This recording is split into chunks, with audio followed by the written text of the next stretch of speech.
Welcome back to Commissioner's Corner for November of 2020. The rotation of commissioners continues. We now have Commissioner Karn Stiegelmeier with us. Thanks for joining us today. We are going to do a COVID-free segment. At least that's my plan. So we're going to start with the Fremont Pass rec path and a bridge installation. So while we're talking, I believe there will be footage playing behind us showing us what happened with that bridge install. So you want to talk a little bit about the rec path project there? Sure, yeah. I actually drove up there and saw it this weekend. It was really cool to see in person. And so this is something we've been working on for almost 10 years, from concept to where we are today. And we have major funding from the Colorado Beautiful Sweet 16. We got money from federal highways. Great collaborative project, and it was slowed down by COVID, we won't say that. And it was slowed down by the avalanches that happened. Yep. So this year we did get some construction going on our side, which goes from just past Copper Mountain entry all the way up where it's really a windy, steep road and dangerous to bicycle on the other side of the river. And so this next summer it should be open to be able to use. I also wanted to mention our local bike group has contributed, and they've been really wonderful in contributing to a lot of our rec path projects around the county. And a huge grant through FLAP, Federal Land Access Program. Right, and federal highways. Yes, provided huge amounts of funding to go towards this. And so it is a really expensive rec path segment. And again, without a bunch of that support and the others that you mentioned, I don't know that we would be here today. So it's fantastic. It's like $5+ million. Yep. We don't have that change sitting around. Yep. So it's really exciting. It's seen as a priority project to connect the Summit County rec path system with the Lake County Mineral Belt rec path system. So really exciting. Yep, that's fantastic. And we all need good news these days, and we need to see some sort of a project come to completion and all that kind of stuff. So it's fantastic. Speaking of projects coming to completion, we did a press conference not too long ago to sort of ribbon cut 3 new electric buses at the Summit stage. I was just told today that those will be on the road within the next few days. They'll start running routes, and so that's fantastic. You want to talk a little bit about the electric buses? Yeah, so we are a Go EV county, and so that's part of our goals, to be that kind of county to reach our electrification of vehicles by 2050. So that means mass transit, that means charging stations for cars, and electrifying our county fleet.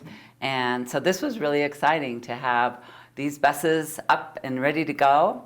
You'll see them out there with beautiful mountains on one side of the bus, and on the other side, 0 emissions. So the drivers love them. They're easy to drive, they control well, they have good acceleration.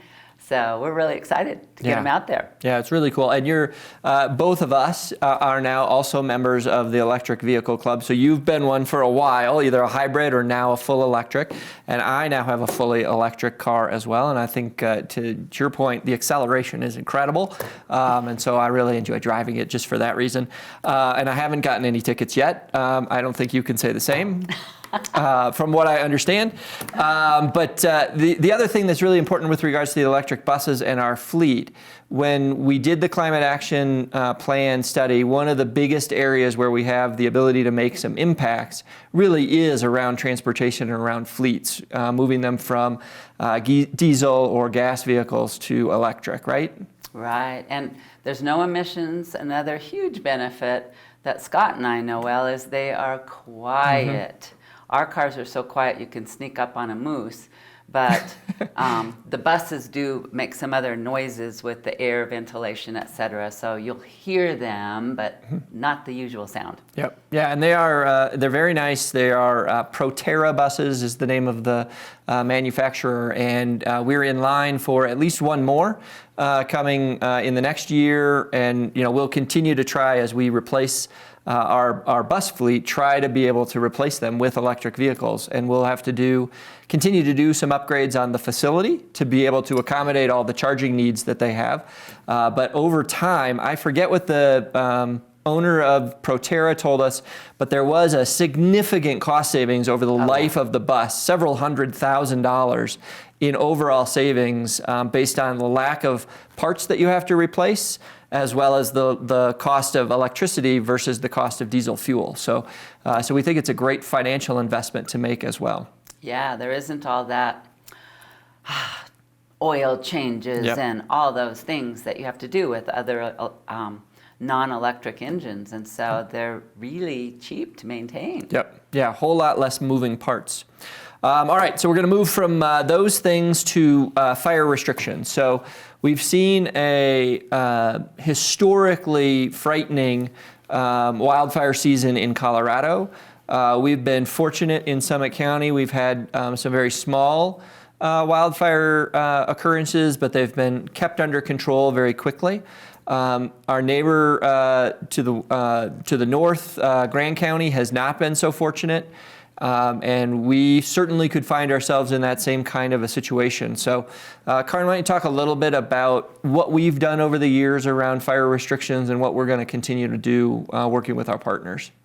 So we have worked hard to be collaborative with the Forest Service. It's convenient for us because we have one Dillon Ranger District is Summit County, so that makes it easier than some counties. We're in the White River National Forest. There are some that have multiple national forests in their county. But we've worked carefully to be on the same page with the towns, with the Forest Service, on all of our processes and specifically our fire restrictions. And this year we were struggling because the White River was wanting to stay in stage 1, which means you can still have fires in an approved fire pit that's established and approved. But at the same time, we were being told with all the smoke from the Grizzly Fire, the Troublesome Fire, the Williams Fork Fire, the fires in California and Oregon, that the air wasn't safe to breathe. So why should we be having fires when the air is not safe to breathe? Also, we are at this end of White River National Forest, so we're right adjacent to the Arapahoe National Forest where all of these fires were occurring.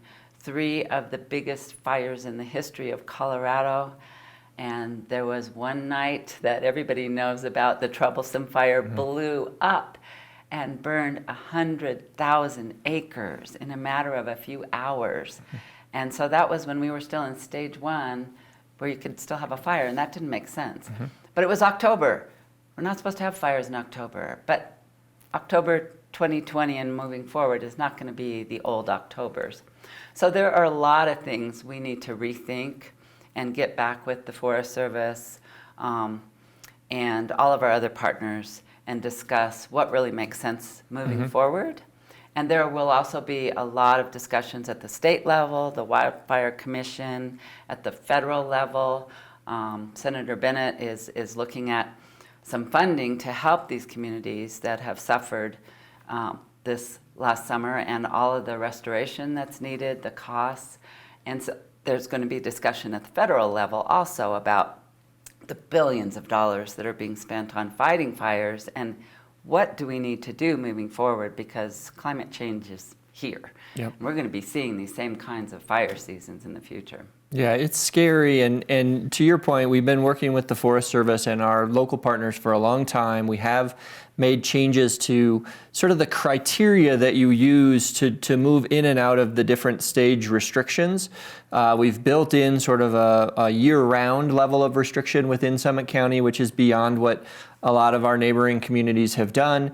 But to your point, although we've made our restriction criteria more proactive, I think that there's still room to move. The challenge is you're working with partners in the Forest Service that have a much more difficult process to go through to make changes and to be able to be more proactive than what they're accustomed to. And so we will continue to work through that. And again, I think that Karn, Thomas, over the years have certainly helped us to develop great relationships with the forest supervisor, with the local forest folks, to be able to be cooperative around those things. So even though our criteria might be different, for the most part, we've managed to stay on the same page in terms of what level of restrictions we want to be in for consistency, for user ease and understanding. And so again, kudos to you and to Thomas for all your work and time putting all that together over the years.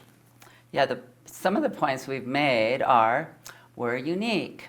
And we really are in terms of many things, but one of them is the number of visitors, non-residents who are in our county at any one point in time. It might be half our population, it might be 90% of our population.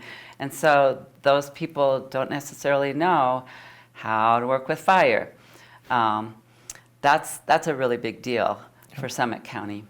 Yep, and they may not have, well, they almost certainly don't have the same affinity for Summit County. It's not their home. They're here vacationing, and so there's a lot of things that kind of go out the window when you're on vacation. You may not drive quite the same. You may not be quite as considerate in certain circumstances, and so the same thing applies as it relates to when you're out camping and whatnot. They just may not have the same level of buy-in to the community as our locals do, and so that's a big factor as we consider restrictions. Summit County is also 100% WUI, wildland urban interface, and that's not the case in most other counties. Yep. All right, Karn, I did this with Thomas as well. I don't know if we'll have a show in December or not, but if we don't, I just want to thank you for all of your service to Summit County over the past 12 years. It has been fantastic to work with you. And again, I think you have led considerable programs and progress within Summit County. And so thank you for your service. Well, it's been a great honor and a pleasure working with such a wonderful group of staff and in this community that is so collaborative and volunteer focused. Except for maybe 2020. Yeah, it could have gone out on a different year, right? Yeah, me too. All right, well, thank you very much, Karn, and thanks everybody for watching. And again, perhaps we'll be back in December for another show. We'll just have to see how calendars work out. So thanks very much.